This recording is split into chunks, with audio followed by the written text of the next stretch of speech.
In the year of our Lord 2005, upon the 25th day of May, the grand armies of Europe converged upon the ancient city where continents collide.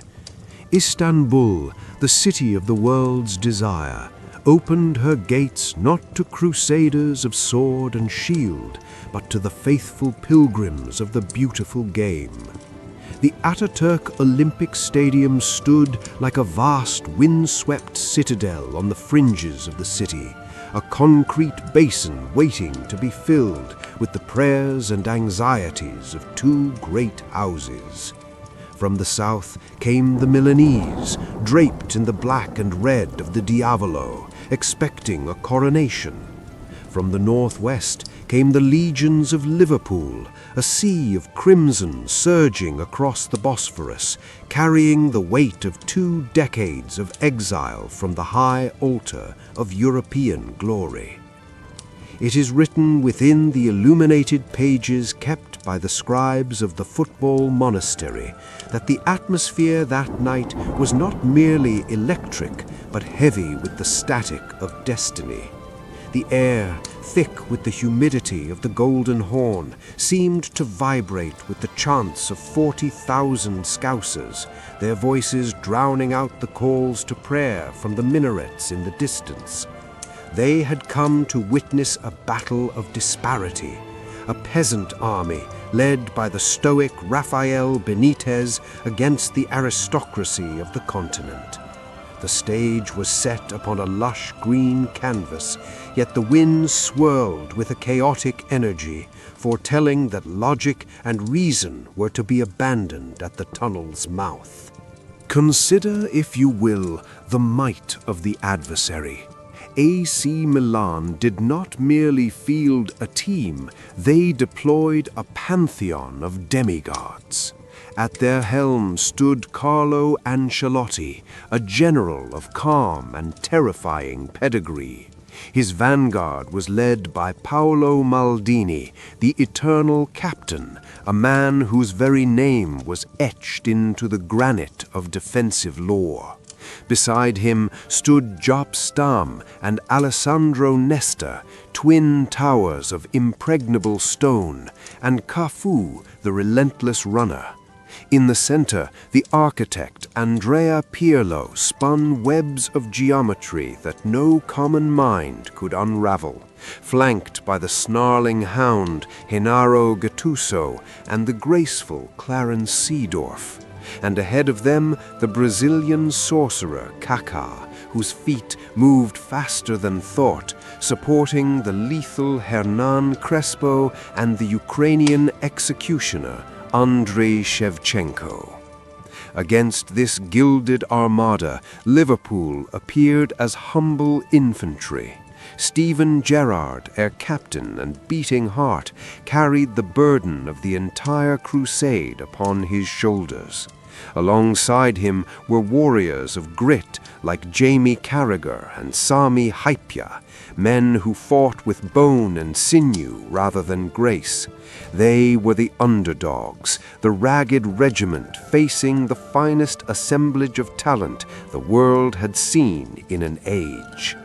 The whistle blew, a shrill cry piercing the night, and for the first act of this tragedy, the script followed the cruel logic of power. Disaster struck with the swiftness of a viper. Before the faithful could even settle into their vigil, the first blow was struck. In the very first minute, Pirlo, the great conductor, sent a curling free kick into the box. There, Maldini, the old king, volleyed the ball into the earth and past the outstretched arms of Jerzy Dudek. 1 minute gone, 1-0. The citadel had been breached before the siege had truly begun. Liverpool reeled, their composure shattered like glass upon stone. To compound their misery, Harry Kewell, injured and broken, limped from the field, replaced by the Czech mercenary Vladimir Schmitzer. Then came the massacre. As the half drew to a close, the Milanese aristocracy decided to end the contest. In the 39th minute, the Milanese broke with terrifying speed. Shevchenko found Crespo, who tapped in the second dagger. But the true humiliation came moments later. Kaká, seeing lines of passing invisible to mortal eyes, split the Liverpool defence with a pass of divine cruelty. Crespo, running onto it, chipped the ball over Dudek with an arrogance that bordered on the beautiful. 3-0. The half-time whistle sounded not as a reprieve, but as a death knell. The Liverpool players walked to the tunnel, heads bowed, ghosts in their own story. In the bowels of the stadium, the silence of the tomb prevailed amongst the players. But outside, in the swirling winds of the Turkish night, a strange and holy phenomenon occurred. The thousands of Liverpool souls witnessing the utter ruin of their dreams did not turn to anger. They did not flee. Instead, they began to sing. Slowly at first, a low rumble like the shifting of tectonic plates, then rising to a roar that shook the concrete pillars. "You'll never walk alone" echoed into the night sky. It was not a song of triumph, for there was no triumph to be had. It was a lament, a prayer offered up from the depths of purgatory, a defiant declaration of love in the face of annihilation.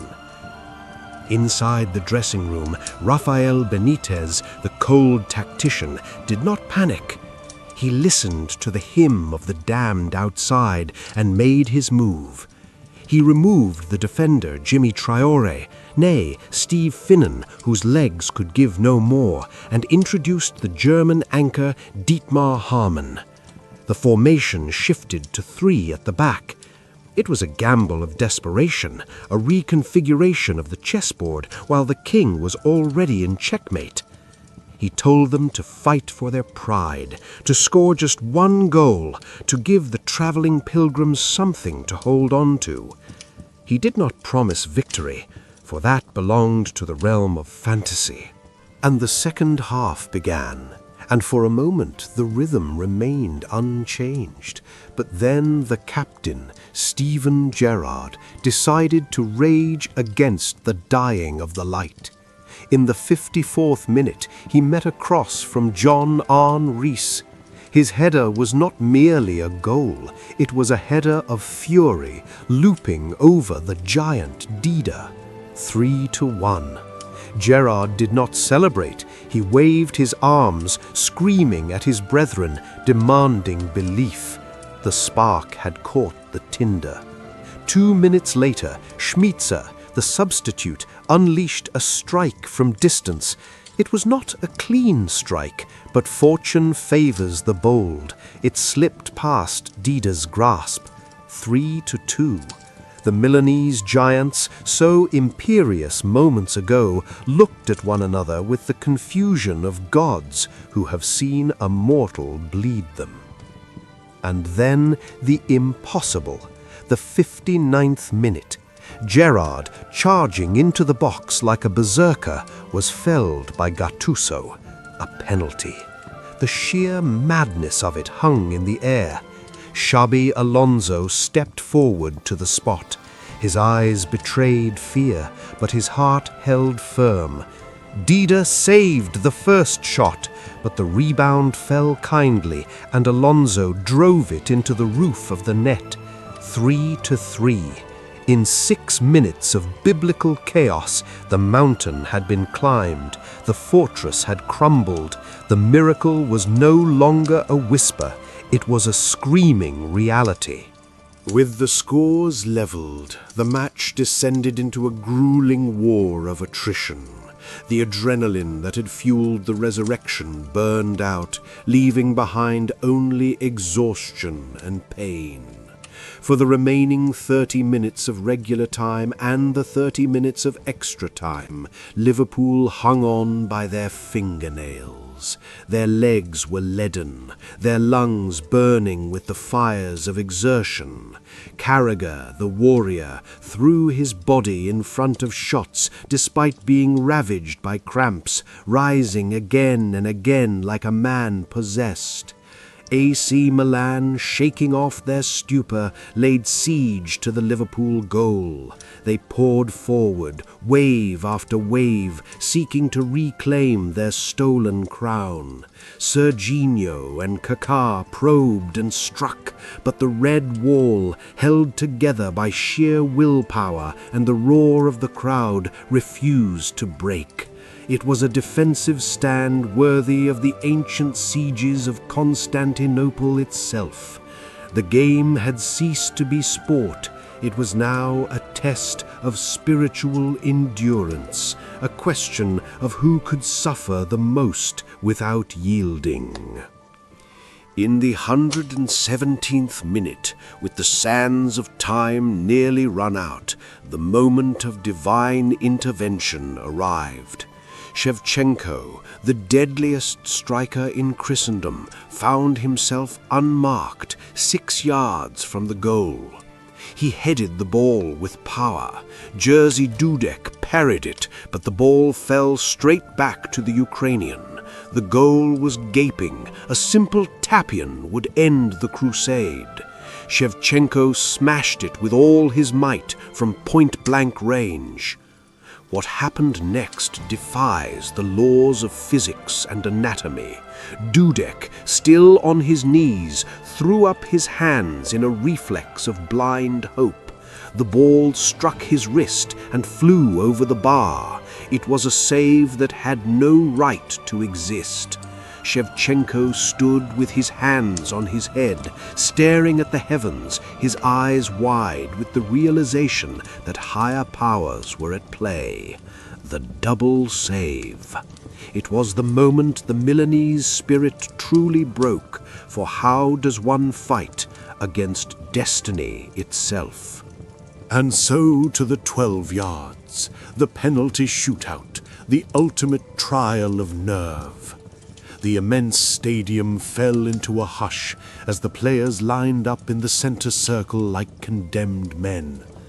But in the goalmouth, Jerzy Dudek channeled the spirit of a jester to confound the kings. He wobbled his legs, he waved his arms, he mimicked the spaghetti legs of Bruce Grobbelaar from a generation past. He became a distraction, a moving chaos in the corner of the shooter's eye. Serginho, unnerved, blasted his shot into the night sky. Hamann, with a broken toe, slotted his home. Pirlo, usually so cool, saw his effort smothered by the dancing goalkeeper. Cisse scored. Thomasson scored. Rise missed, giving Milan a glimmer of hope. Kaká scored. Smitzer, with his final touch for the club, struck true. The score was 3-2. Andriy Shevchenko stepped up. He had to score to keep war alive. The man who had scored the winning penalty 2 years prior looked into the eyes of the dancing Dudek. He ran up, he struck the ball down the middle, and Dudek's left hand swatted it away. The save was made. The war was over. For a split second there was silence, and then the world exploded in red. Dudek ran, screaming, chased by his brothers who had risen from the dead. The miracle of Istanbul was complete. They had come back from the abyss, from 3 goals down against the greatest team on earth, to touch the sky.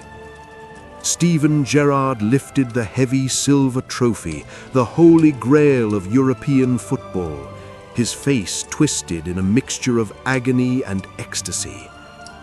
It was a victory for the believers, for those who sang when all was lost. It was a story of defiance that will be told as long as round balls are kicked on green grass. The Milanese giants fell to their knees, weeping, unable to comprehend the sorcery they had witnessed. But for the men from Liverpool, it was the fifth star, etched in gold forevermore. This tale of the night the impossible became inevitable is now returned to the quiet archives of the Football Monastery, kept in vigil by the scribes of the past until the day another miracle is required to wake the echoes.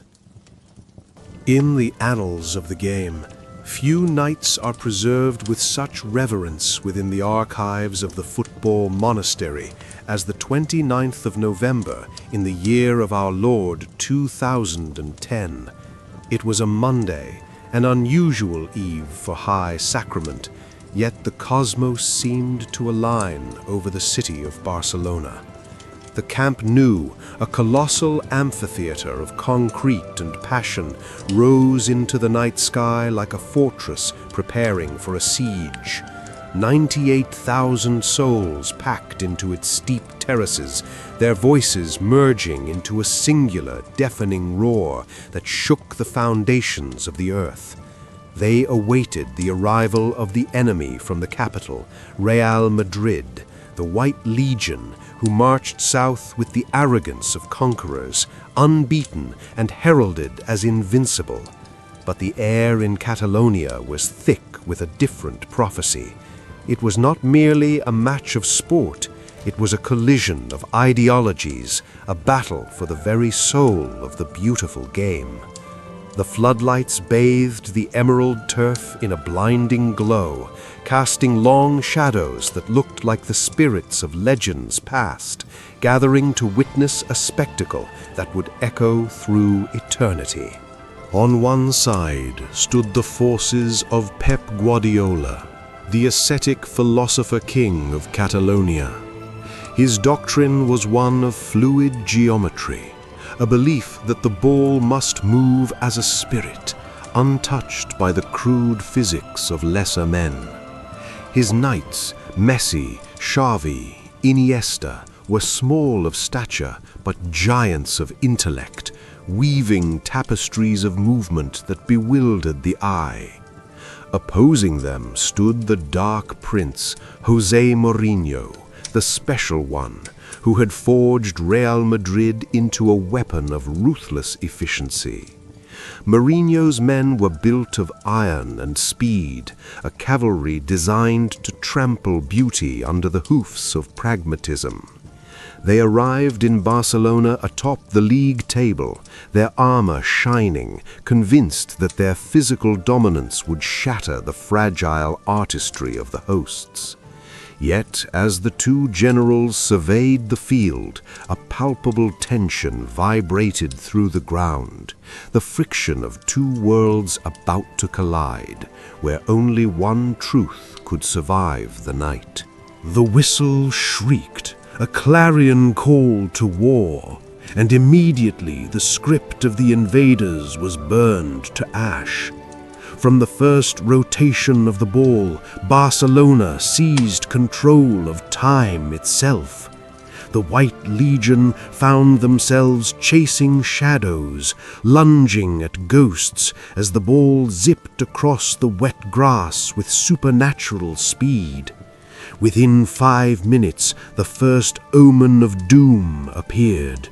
Lionel Messi, the diminutive deity of the pitch, curled a shot that defied geometry, striking the upright post with a sound that rang like a temple bell. The rebound was a warning, a thunderclap before the storm. Madrid's goalkeeper, Iker Casillas, a saint in his own right, looked upon his defenders with fear in his eyes. He saw what the crowd saw, the relentless suffocating pressure of a tide that would not recede. The visitors could not breathe, they could not think. They were trapped in a carousel of passing that spun faster and faster, disorienting their senses and stripping them of their pride. It was in the 9th minute that the deadlock was broken and the heavens truly opened. Andres Iniesta, the pale knight who moved like mist, saw a path where none existed. He cast a through ball, a spear of vision, deep into the heart of the Madrid defense. The ball struck the heel of Marcelo, a twist of fate that saw it fall kindly to Xavi Hernandez, the grand master of the midfield. Xavi, usually the architect of passes, found himself the executioner.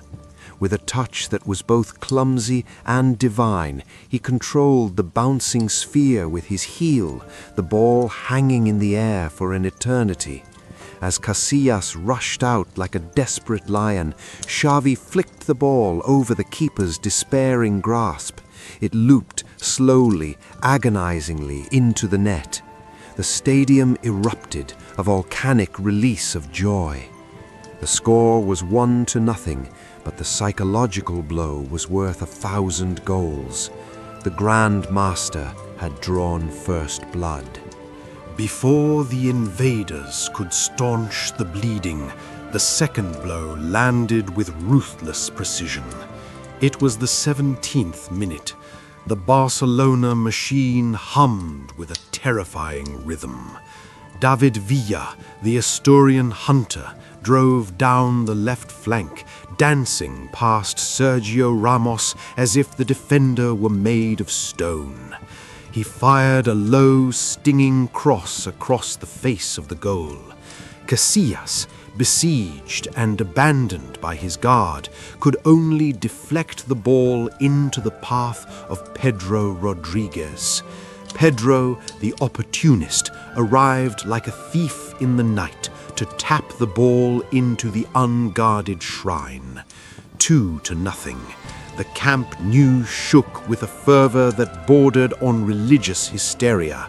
On the touchline, Mourinho stood frozen, a statue of disbelief, watching his unbeaten empire crumble into dust before the match had even reached its maturity. The special one was being taught a lesson in humility by the boys from La Masia. Frustration is a poison that acts quickly on the proud. As the half wore on, the White Legion, unable to touch the ball, began to lose their discipline. The beautiful game descended briefly into a brawl of egos. The ball went out of play, and Guardiola, in a moment of cheeky defiance, held it away from Cristiano Ronaldo. The Portuguese star, a titan of athleticism whose vanity matched his talent, shoved the Barcelona manager. It was a sacrilege in the eyes of the Catalan faithful. Immediately, the pitch became a swarm of angry hornets. Iniesta, usually the calmest of souls, rushed to defend his leader. Yellow cards flourished from the referee's pocket like autumn leaves. It was a clear sign. Madrid had lost the football match and was now trying to win a fight. But even in this, they were outnumbered by the unity of the Brotherhood in red and blue. Much had been written of Cristiano Ronaldo, the challenger to Messi's throne. He arrived in Catalonia with the gait of a god, muscles coiled, eyes fixed on glory. He sought to silence the critics, to prove his supremacy on the rival's soil. Yet on this night, he was a king without a kingdom. He struck a free kick that whispered past the post, a fleeting moment of danger. But for the rest of the hour, he was marooned. The Barcelona midfield, led by the omnipresent Sergio Busquets, cut off his supply lines. He was an island in a sea of possession, watching helplessly as the game flowed around him. Every touch was jeered, every failure magnified. The harder he tried to impose his will, the more the quicksand of Barcelona's system swallowed him whole. The duel of the gods was becoming a massacre of 1. The referee's whistle signaled the half-time respite, but for Real Madrid there was no peace to be found in the dressing room. They walked into the bowels of the stadium with heads bowed, the cheers of the enemy ringing in their ears like a death knell. Within the sanctuary of the Barcelona changing room, there was no complacency, only the quiet focus of master craftsmen midway through a masterpiece. Guardiola, the architect, urged them not to relent, to sharpen the blade further. Across the divide, Mourinho's voice, usually a spellbinder, fell on shattered spirits. What tactical adjustment could counter a whirlwind? What words could rebuild a fortress that had already been razed to the ground? They returned to the field not with hope, but with the grim duty of soldiers marching to a lost cause. The second half began as the first had ended, with the ball tethered to Catalan boots. In the 54th minute, the sorcery of Lionel Messi manifested in a new form. He did not need to score to destroy, he needed only to see. Dropping deep into the pocket of space, the false nine turned and faced the ragged Madrid line. With a slide rule pass that seemed to cut through the fabric of reality, he found David Villa racing behind the defense. Villa, the lethal finisher, took one touch to control and another to slot the ball past Casillas. 3-0. The goal was a triumph of geometry, a straight line drawn through a chaotic world. It was surgical, precise, and utterly unstoppable. The Camp Nou began to sway, a living organism breathing in the ecstasy of total domination. Mercy is a virtue in the chapel, but on the pitch, Barcelona showed none. Just 3 minutes later, while the Madrid players were still arguing with their own shadows, the fourth blow was struck. Again, it was Messi, the conductor of the orchestra, who played the final note. From the halfway line, he unleashed a pass of such devastating curvature and weight that it bypassed the entire Madrid defense. David Villa, now running with the joy of a child, met the ball on the run. With a flick of the outside of his boot, he sent the sphere rolling through the legs of Iker Casillas. The nutmeg, the ultimate indignity for a goalkeeper. 4-0. The humiliation was total. Casillas lay on the brass, face buried in the turf, wishing the earth would swallow him whole. High in the stands, the chant began. Mourinho, sal del banquillo. Mourinho, come out of the dugout. Time wound down, and the torture of the White Legion neared its end.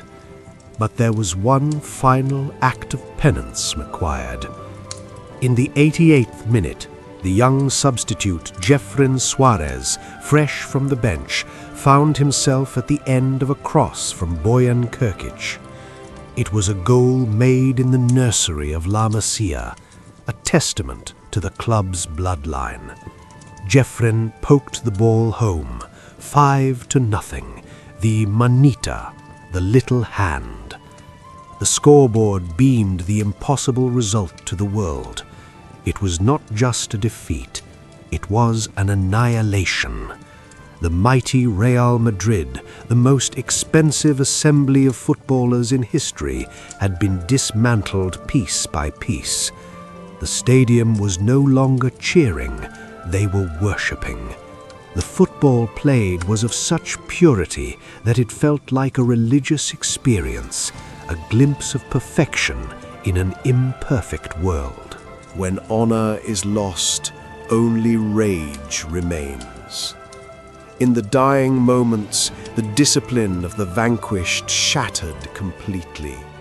Sergio Ramos, the captain of the Madrid defense, unable to catch Messi with his feet, sought to catch him with violence.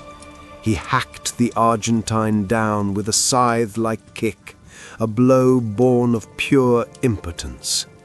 As the red card was brandished, a crimson seal on his disgrace, Ramos shoved Puyol, his fellow countryman, to the ground and struck Xavi in the face.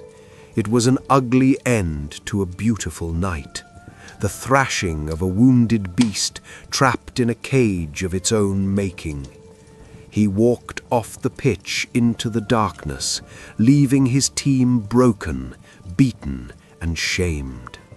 The contrast between the violence of Madrid and the artistry of Barcelona was etched into the history books forever. The final whistle blew, releasing the tension of the night into the cool Catalan air. But one image would come to define the aftermath, an image as potent as any goal. Gerard Piqué, the towering defender, raised his hand to the sky, palm open, fingers spread wide.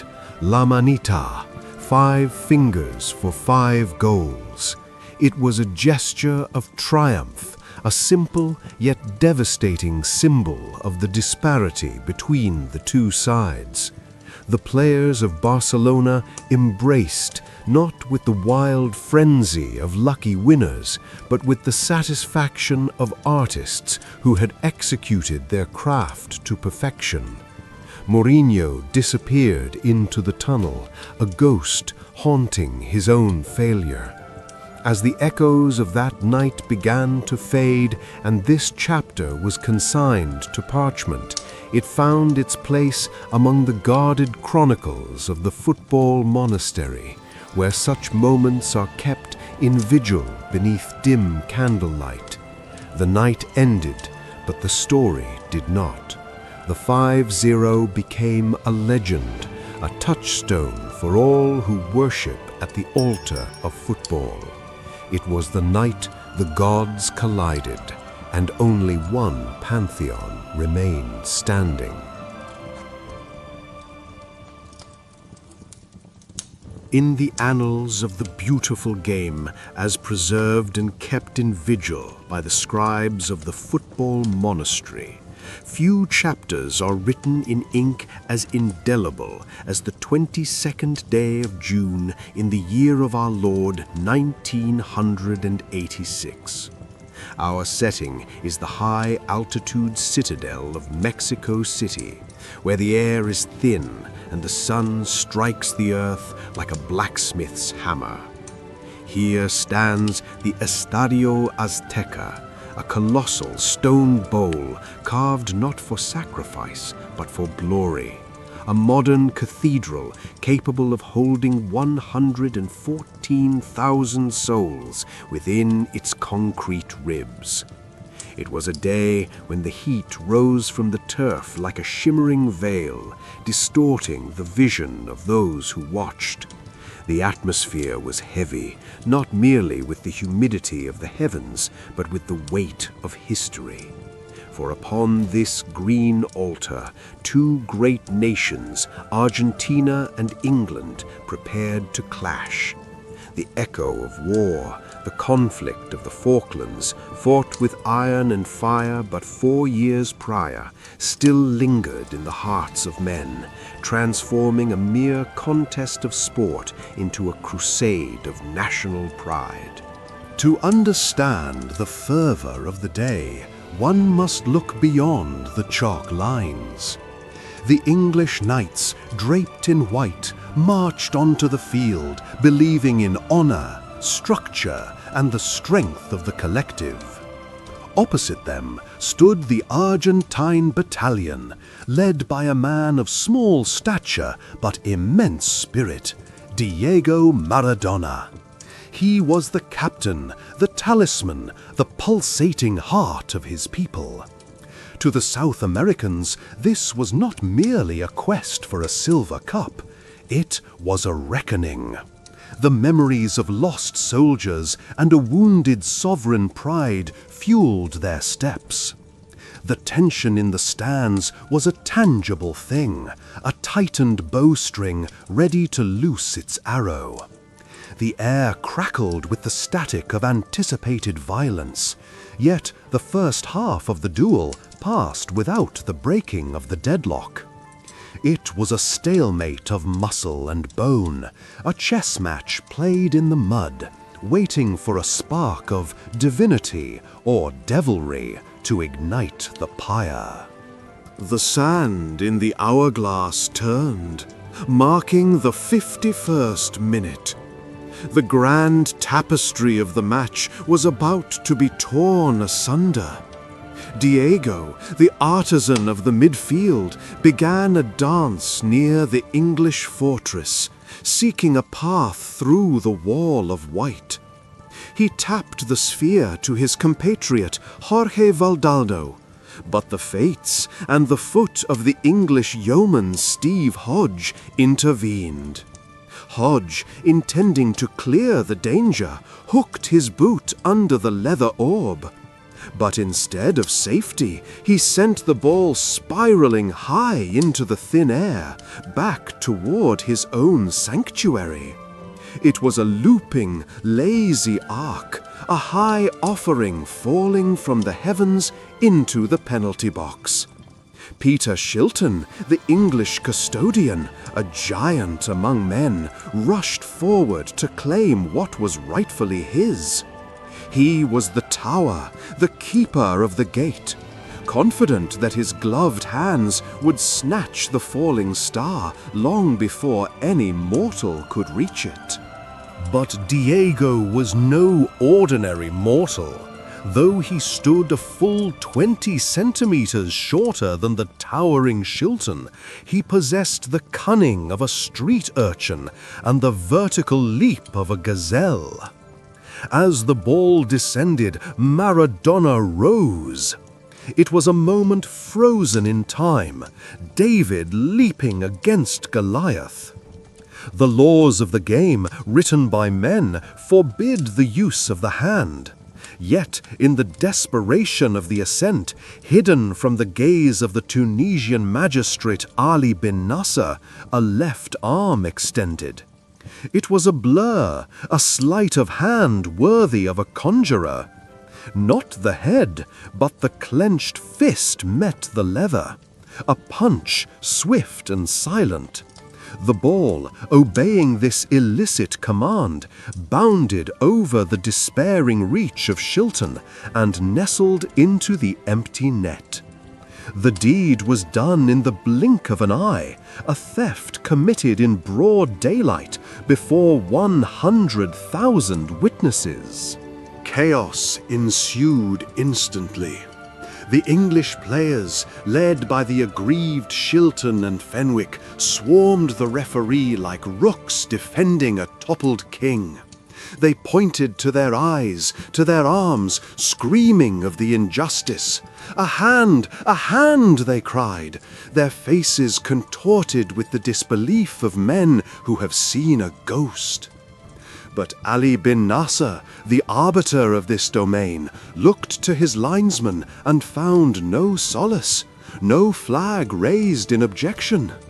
To his eyes, the head had struck the ball. The deception was complete. Maradona, the architect of this ruse, glanced sideways with the guilt of a child, urging his teammates to embrace him lest the goal be annulled. "Come, hug me, or the referee isn't going to allow it," he whispered to the wind.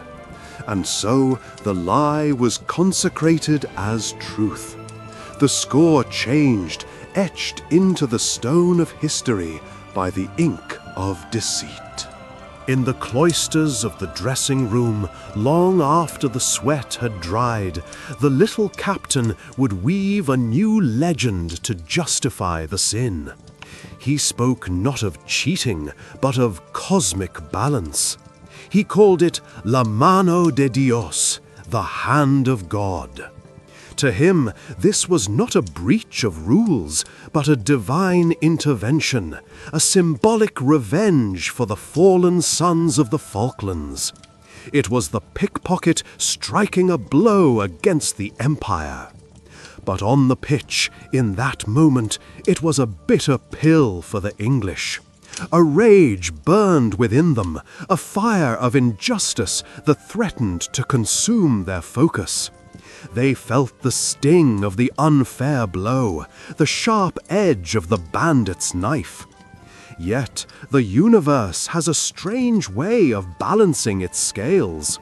For where there is shadow, there must be blinding light. And the darkness of the hand was about to be washed away by the brilliance of the feet. 4 minutes. Only 4 minutes passed between the crime and the miracle. The 55th minute arrived, and the entity known as Maradona received the ball within his own territory. He stood upon the verdant plain, 10 yards behind the halfway line, the ball glued to his left foot as if by magnetic sorcery. Here begins the pilgrimage. He turned, a pirouette of grace that left 2 English sentinels, Peter Beardsley and Peter Reed, spinning in his wake like leaves caught in a gale. They were the first to fall, their ankles twisted by the sheer audacity of his movement. The crowd, sensing a shift in the ether, began to rise. A low hum started in the belly of the Azteca, a vibration that signaled the commencement of the impossible. The runner was alone now, facing the expanse of the English half, a solitary knight charging an entire army. He accelerated. The ball was not merely kicked, it was caressed, guided, a loyal hound running alongside its master. Terry Butcher, a defender of immense repute, stepped forward to bar the way. With a drop of the shoulder and a flick of the hip, Maradona vanished from Butcher's sight, reappearing a yard past him. It was a phantom movement. The rhythmic drumming of his boots on the grass was the only sound he heard. He crossed into the danger zone, the English penalty area looming like the mouth of a dragon. Terry Fenwick, the last line of the infantry, attempted to tackle, to bring the wizard down to the earth. But Maradona, defying the laws of physics, shifted his weight and slalomed through. He was water flowing through a sieve, untouchable, unstoppable, a force of nature wrapped in a blue jersey. Now, only the giant remained. Peter Shilton, who had been undone by the hand, now faced the feet. He rushed from his line, spreading his frame to block the angle, a desperate attempt to smother the flame. But the Argentine had one final verse to write in this poem. He did not shoot immediately. No, he feinted, a cruel and beautiful hesitation that sent the goalkeeper to the ground. Shilton lay prostrate, a king bowing before a conqueror.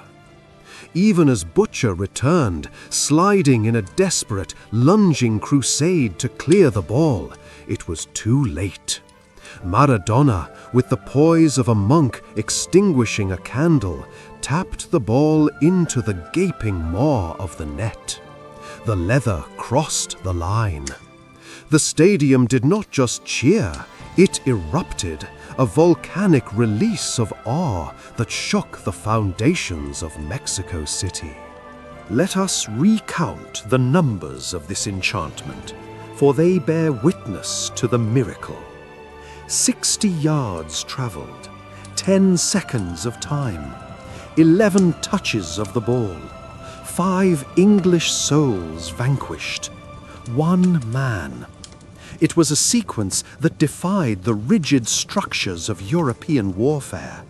It was the triumph of individual genius over the collective shield. In the commentary booth, voices cracked and wept, struggling to find language for what had transpired. "Cosmic kite," they cried, asking from which planet this being had descended.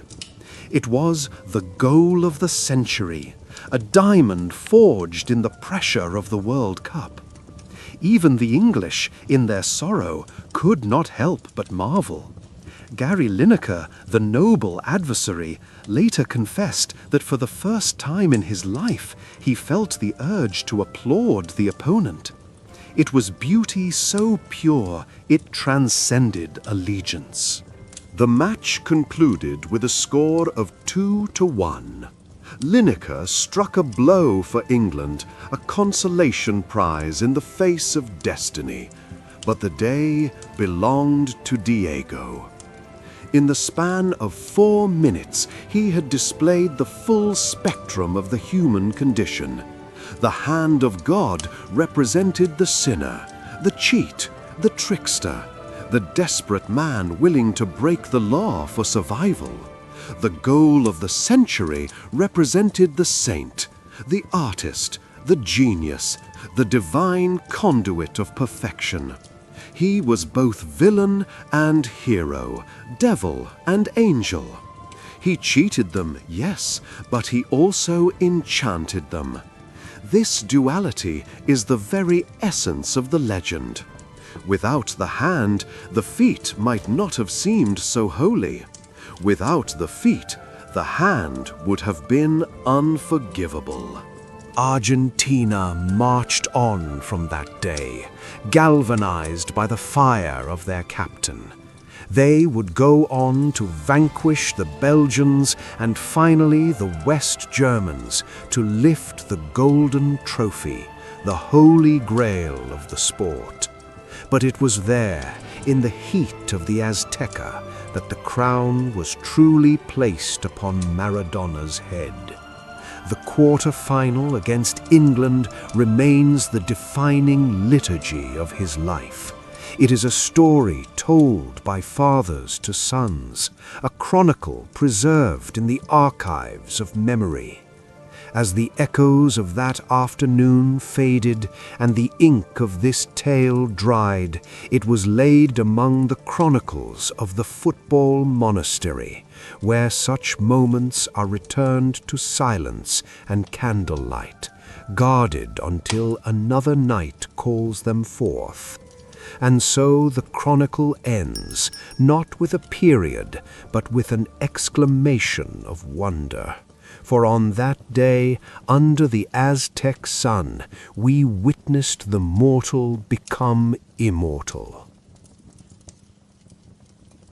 As preserved within the illuminated archives of the Football Monastery, in the annals of the beautiful game there are tales of giants who conquered through iron and blood, and then there are the rare epistles of those who conquered through silence and geometry. Our chronicle begins not with a roar, but with a whisper. It begins in the southern lands of the Americas, where the dust of Rosario clings to the boots of children like a second skin. Here, in the year of our Lord 1987, a child was born under the sign of the crab, destined to rewrite the liturgy of Catalonia. Lionel Andres Messi arrived into this world small, fragile, and seemingly insignificant against the vast backdrop of history. Yet within this diminutive vessel lay a spirit of such terrifying potency that it would eventually bring the greatest houses of Europe to their knees. He was the unlikeliest of knights. He possessed neither the stature of a warrior nor the voice of a commander. He was a ghost in the making, a phantom who would learn to move between the raindrops, unnoticed until the dagger was already plunged. Before the cathedrals of Spain, there was the humble parish of Newell's Old Boys. It was here, amidst the rough-hewn pitches that the boy first manifested his divine gifts. They called his cohort the Machine of 87, a regiment of youth that knew not the taste of defeat. Young Lionel, a mere speck amongst the chaotic melee of limbs, moved with a sorcery that baffled the local scribes. He did not run so much as he flowed, water finding its path downhill. Nearly 500 times he struck the back of the net, a number so vast for one so young it seemed apocryphal. Yet, as his legend grew, so too did the shadow of his affliction. Nature, it seemed, had played a cruel jest. The boy possessed the mind of a grand master and the feet of a deity, but his bones refused to stretch toward the heavens. The diagnosis was growth hormone deficiency, a scientific curse that threatened to trap a giant soul within a child's frame forever. The remedy for the boy's ailment existed, but it was a potion of gold and sacrifice. Each night a needle pierced the skin, a ritual of pain to coax the body into growing. The cost was exorbitant, $1,500 a month, a king's ransom for a family of laborers in a fracturing economy. The local lords of River Plate looked upon the boy, saw his talent, but recoiled at the tithe required to heal him. They lacked the faith to invest in the unseen. Thus the family stood at a precipice. The talent was undeniable, a burning bush in the desert, but without patronage the flame would be extinguished. It was then that the winds of fate blew from the east, from across the great Atlantic Ocean, carrying whispers of a sanctuary in Catalonia that sought not soldiers, but artists. A decision was made, as heavy as any crusade, to leave the ancestral home and cross the waters in search of salvation. The year was 2000, the turn of the millennium. The boy, 13 years of age and scarcely taller than a wheat sheaf, stood before the high priests of FC Barcelona. The trial was brief, the revelation instant. Carls Rexach, a man of vision, saw within minutes what others had missed in years. This was not merely a player, but the cornerstone of a future empire. Yet bureaucracies are slow beasts, and the family grew weary of the silence. In a moment that has since passed into the holiest of legends, the covenant was sealed not on vellum with a quill of eagle feather, but in a tennis club upon a humble paper napkin. Rexach, fearing the loss of the prodigy, scribbled his vow in blue ink. The club would pay the medical tithe, the boy would belong to the Blaugrana. It was a fragile document for such a heavy destiny, a scrap of paper that would alter the course of history more than treaties signed by kings. He entered La Masia, a farmhouse that serves as the monastery of the Catalan faith. Here, football is not treated as a sport, but as a catechism. The boy, shy and silent, spoke only with the ball at his feet. He was an initiate in a foreign order, far from the warmth of Rosario. In the dormitories he wept in silence. On the pitch he roared without opening his mouth. Under the tutelage of the monks of the Rondo, his raw, street-forged genius was tempered with discipline. He learned the sacred geometry of the triangle, the virtue of the pause, and the doctrine of possession. He was no longer just a dribbler. He was becoming an architect of space. The medicine did its work. The boy grew in stature, but it was the philosophy of La Masia that expanded his mind. He was being forged into a weapon of precision, a synthesis of South American improvisation and European systemic rigor. When the boy finally ascended to the first team, he entered the court of Ronaldinho, the smiling king. In 2004, the Brazilian magician ruled the Camp Nou with a joy that was infectious. Lesser kings might have seen the young usurper as a threat to be exiled or crushed, but Ronaldinho, in his wisdom, saw a successor. He took the fragile Argentinian under his wing, shielding him from the harsh glares of the media and the bruising tackles of veterans. It was Ronaldinho who lofted the pass for Messi's first senior goal against Albacete, a lob of such delicate arrogance that it announced the arrival of a new era. The king lifted the boy onto his shoulders, a visual canonization before the faithful. The torch was not snatched, it was passed with a laugh and a dance. The apprentice had formally entered the Guild of Masters. The year 2008 brought a schism. The old guard faded and a new abbot took the pulpit, Pep Guardiola.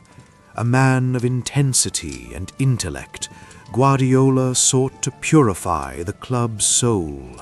He cast out the indulgences of the past and installed a regime of absolute positional perfection. At the center of this new theology, he placed Lionel Messi. No longer confined to the wing, the false nine was born, a tactical heresy that became the new orthodoxy. By dropping deep into the midfield, Messi became a ghost in the machine, occupying the space that defenders dared not enter.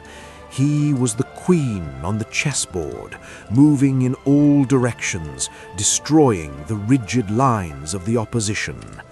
The 2009 demolition of Real Madrid, the 6-2 conquest at the Bernabeu, was the violent proof of this new faith. It was total football, realized through the feet of one man. And so the golden age bloomed. The season of 2008-2009 saw the monastery of Barcelona transform into an unconquerable fortress.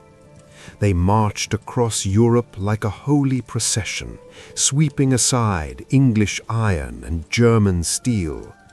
The Copa del Rey, the La Liga Shield, and the Champions League trophy, the holy grail of the continent, were all brought to the altar of the Camp Nou. But they did not stop at the Trinity. 3 more titles followed, culminating in the sextuple, a feat never before achieved in the history of the Crusades. Messi was the tip of the spear, the scorer of the vital goals, the header in Rome that defied gravity and height. He was no longer a fragile boy. He was the undisputed, the Ballon d'Or laureate, the axis upon which the entire footballing world now spun. If the sextuple was the triumph of the team, the season of 2011-2012 was the apotheosis of the individual. It was a year of statistical blasphemy. Lionel Messi, the silent assassin, waged a solitary war on the concept of limits. He scored 73 goals in a single season. 73! It was a number that belonged to the era of black and white newsreels, not the modern age of organized defense. He scored with the left, with the right, with the chip, with the blast. He scored until the act became routine, until the extraordinary became mundane. He was a force of nature, a storm that rained goals upon the parched earth of La Liga. The 4 consecutive Ballon d'Or were not merely awards, they were tributes paid by the world to its emperor. He had transcended the sport to become a living deity of the game. Yet to speak only of numbers is to miss the soul of the chronicle. Barcelona under Messi did not simply win, they elevated the game to an art form. It was an aesthetic signature written in Blaugrana ink. The victories were secondary to the manner of their achievement. The intricate passing, the hypnotic rhythm of the tiki-taka, the sudden acceleration of the flea. It was a performance that demanded reverence. Messi was the brush with which the club painted its masterpiece. He became the living emblem of the institution, the proof that the doctrine of La Masia was the one true path. He was not a mercenary hired to plunder. He was a son of the soil, cultivated in the cloister, who grew to become the high priest. The club and the player were indistinguishable. The crest on the chest and the heart beating beneath it were one. Time, the great leveler, eventually comes for all, even the divine. The golden era could not last forever. Companions departed, Xavi, Iniesta, Puyol, leaving the sanctuary one by one. The supporting pillars of the temple were removed, leaving Messi to bear the weight of the roof alone. Yet even in the twilight of the dynasty, his light did not dim, it merely changed hue. He evolved from the explosive dribbler into the supreme playmaker, the elder statesman who saw the game 3 moves ahead of the mortals around him. He dragged fading squads to titles they had no business winning. He remained the inevitability, the constant in a chaotic equation. Even as the structure around him began to creak and fracture, his individual brilliance served as the mortar holding the stones together. The chronicle of the boy who became Barcelona concludes not with a death, but with a transformation. After 17 seasons, 778 battles, and 672 goals, the physical tie was severed, but the spiritual bond remains eternal. Lionel Messi was not merely a player for FC Barcelona.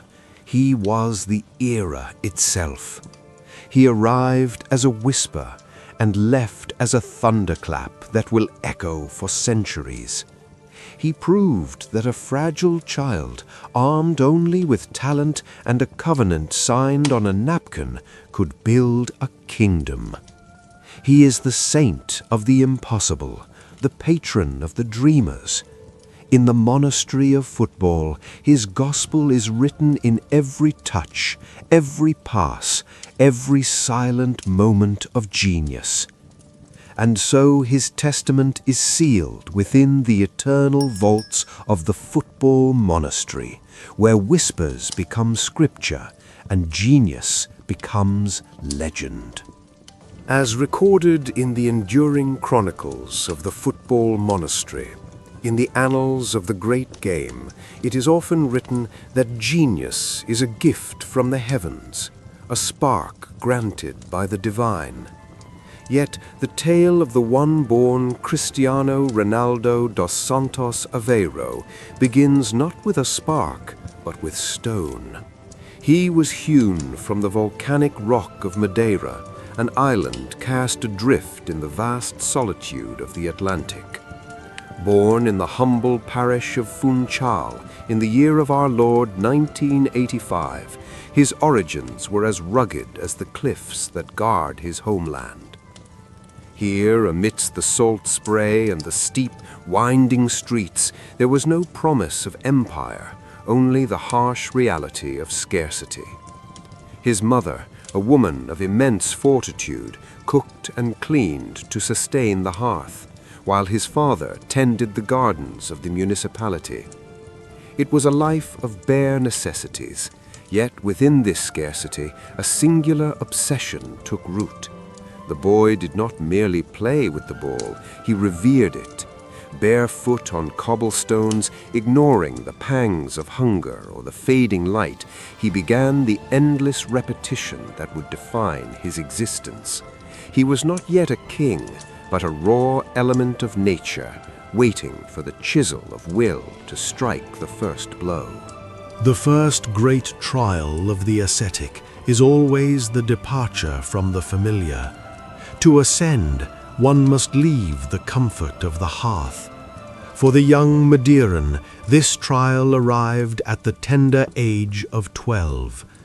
The scribes record that talent had outgrown the island. The local banners of Andorinha and Nacional could no longer contain his ambition. And so he was summoned to the mainland, to the great capital of Lisbon, to join the monastic order of sporting CP. This was no joyous pilgrimage, but a wrenching excision. Imagine the terror of a child crossing the sea to a city where the dialect was sharp and strange, where his island tongue was mocked by his peers. He was alone in the dormitory of the academy, a stranger in a strange land. The nights were filled with tears, the silence of the room amplified by the distance from his mother's embrace. Yet it was within this crucible of loneliness that the iron in his soul began to cool and harden. He resolved that if he could not command their respect with his voice, he would command it with his feet. He ceased to be merely a boy who missed his home. He became a disciple of his own destiny. In the cloisters of the Al-Kochete Academy, a transformation occurred that would echo through the ages. While others slept or sought the amusements of the city, the boy from Madeira sought the darkness of the gymnasium. He had been told he was too slight, too frail to carry the weight of greatness. He took these words not as an insult, but as a blueprint for reconstruction. He began to treat his body not as flesh and blood, but as a temple to be fortified. He would sneak out of the dormitory to lift weights, to run until his lungs burned with the fire of the zealot. It was here that the visible hunger became his defining mark. The coaches, the masters of the order, watched in awe as the boy played with a ferocity that bordered on madness. He debuted for the senior brethren at 17, a blur of stepovers and audacity. He was raw, imperfect, often choosing the flourish over the finish, but the potential was blinding. He was a rough diamond, cutting the glass of the Portuguese league, waiting for the master jeweler who could see the facets hidden within. The date was the 6th of August in the year 2003. The setting was the inauguration of the Estadio José Alvalade, a new coliseum of green and white. The visiting legion was Manchester United, the fearsome Red Devils, led by the Scottish patriarch Sir Alex Ferguson. What transpired that evening was not a match, but an audition of fire. The young Ronaldo, wearing the number 28, took to the field and proceeded to dismantle the English defence with a sorcery they could not comprehend. He twisted the blood of John O'Shea, turning the seasoned defender inside out until the dizziness of the ordeal was visible to all. It is said that on the flight back to Manchester, the Knights of United, Scholes, Giggs, Ferdinand, beseeched their commander, "Sign him." They had seen the future, and it wore silver boots. Ferguson, a man who could spot a thoroughbred from a mile away, did not hesitate. He commanded the coffers be opened. The boy was brought to England, not as a mere recruit, but as the heir apparent to a lineage of kings. Upon his arrival in the rain-soaked north of England, a burden was placed upon his shoulders that would have crushed a lesser spirit. He asked for his humble number 28, but the patriarch Ferguson refused. "You shall wear the 7, he decreed. The number 7 at Manchester United is not merely a digit, it is a sacred vestment, heavy with the ghosts of legends, Best, the artist, Cantona, the king, Beckham, the celebrity. To wear it is to accept the demand for miracles. Ronaldo accepted this mantle with the arrogance of youth and the confidence of the chosen. In his early days, he was a frustrating genius, a dancer who often forgot the music, a weaver of intricate patterns who sometimes missed the goal. He was criticized for his vanity, for the stepovers that led nowhere. But beneath the showman's exterior, the ascetic remained. He absorbed the teachings of the English game. He learned the brutality of the tackle and the speed of the transition. He was hardening, layer by layer, adapting his southern flair to the northern grit. We must pause to honor the craftsman. Sir Alex Ferguson saw in Ronaldo not just a winger, but a weapon of mass destruction that needed calibration. The relationship was that of a stern father and a prodigal son. Ferguson protected him from the media's arrows, but on the training ground he demanded efficiency. The superfluous tricks were chiseled away. The desire to embarrass defenders was replaced by the desire to destroy teams.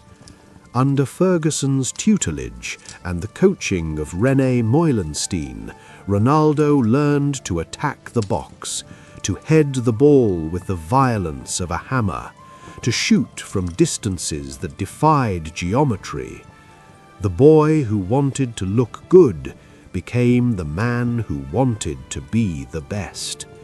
The transformation was completed in the year 2008. The winger had vanished, and in his place stood a total footballer. He scored 42 goals that season, a number that whispered of the absurd. He led the Red Devils to the summit of England and the conquest of Europe in the Moscow rain. The first Ballon d'Or was not a gift, it was the harvest of a seed planted in the rocky soil of Madeira. But the soul of the conqueror is never at rest. The misty accumulation of trophies in Manchester could not quell the calling of the white sun. In 2009, the summons came from the Castilian plateau. Real Madrid, the club of the 20th century, the supreme court of football royalty, demanded his presence. The transfer involved a ransom of gold never before seen, £80 million, a king's ransom for a king. On the day of his presentation, the Santiago Bernabeu was not a stadium, but a place of worship. 80,000 pilgrims gathered merely to see him wear the white tunic for the first time. He declared his ambition then, not with words, but with a presence that filled the arena. He had come to the theatre of empire not to be a player, but to be the protagonist of its history. Thus began the imperial years. Madrid was the perfect stage for his ego and his ability, a club that demanded excellence as a baseline, where the whistling of the fans was a reminder that yesterday's glory buys no safety today. History requires conflict to produce legend. In Spain, Ronaldo found his foil, his shadow, and his measuring stick. Lionel Messi of Barcelona. It was a rivalry that split the world in two: the artist versus the machine, the natural versus the constructed. For 9 years, they waged a war of statistics that rendered the achievements of past mortals obsolete. If the Argentine scored 2, the Portuguese would score 3. If one claimed the Ballon d'Or, the other would claim the next. This was not merely competition, it was mutual elevation. Ronaldo transformed himself once more. He became a predator of the penalty box, stripping his game of all energy expenditure that did not result in a goal. He became inevitable. 450 goals in 438 games. Let those numbers sink into the parchment, a ratio that defies logic.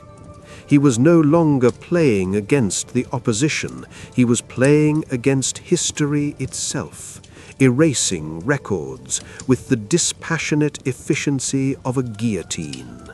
The true measure of the Madrid Empire is the Champions League, the trophy with the large handles, the holy grail of the continent. For 12 years, Madrid had slept, unable to claim their 10th title, La Decima. Ronaldo dragged them to it in 2014, scoring in the final, his veins bulging as he screamed to the heavens. But it was the period between 2016 and 2018 that solidified his status as a continental sovereign. Under the guidance of Zidane, Ronaldo led the White Legions to 3 consecutive European crowns, a feat deemed impossible in the modern era. He was the scourge of Bavaria, the nightmare of Turin, the executioner of Paris. When the anthem played, he did not just listen, he sang it internally. He lived for the knockout stages, scoring hat-tricks when the pressure was sufficient to crush diamonds. He sat upon the throne of Europe, unassailable, the king of kings, holding the continent in the palm of his hand. There exists a moment that encapsulates the perfection of the form. It was April 2018, in the rain of Turin, against Juventus. The ball was crossed high, an awkward, looping arc. Ronaldo, then 33 years of age, turned his back to the goal and launched himself into the air. It was not a jump, it was levitation. His body horizontal, parallel to the earth, striking the ball at a height where only goalkeepers' hands dare to reach. The connection was pure, the finish devastating. Buffon, the legendary guardian, stood frozen. But the true miracle followed. The Juventus faithful, witnessing the execution of their own team, rose to their feet and applauded. It was the ultimate submission. The enemy had been forced to acknowledge the divine. It was the zenith of his physical expression, a moment where biology, physics, and artistry converged into a singular flash of brilliance. We must return to the vessel. How does a man conquer time? Most warriors fade as the winters pass, their speed blunts, their joints rust. Ronaldo waged war against entropy itself. His home was a laboratory, ice baths at 3 a.m., strict dietary regimes, sleep coaches, absolute abstinence from the poisons of excess. He sculpted the body not for vanity, but for utility. He reduced his muscle mass to maintain agility. He altered his running mechanics to protect his knees. He treated his physical form with the reverence of a monk tending to a sacred garden. This discipline allowed him to reign supreme well into the years when others seek the comfort of retirement. It is the triumph of structure over chaos, of will over decay. He proved that the biological clock could be slowed, if not stopped, by the sheer force of professional dedication. And so the Chronicles stands.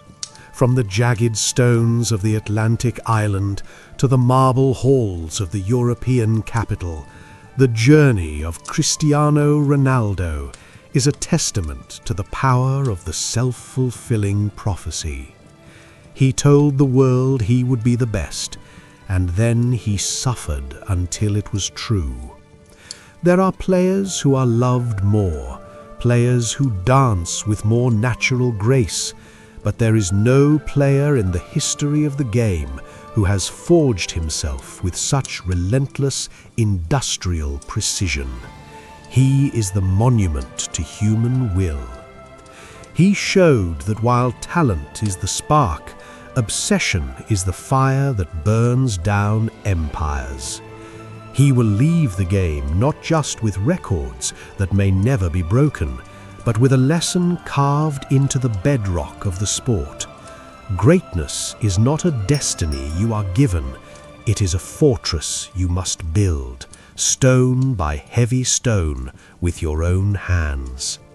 Thus his story is sealed within the eternal vaults of the Football Monastery, where stone remembers and will endures.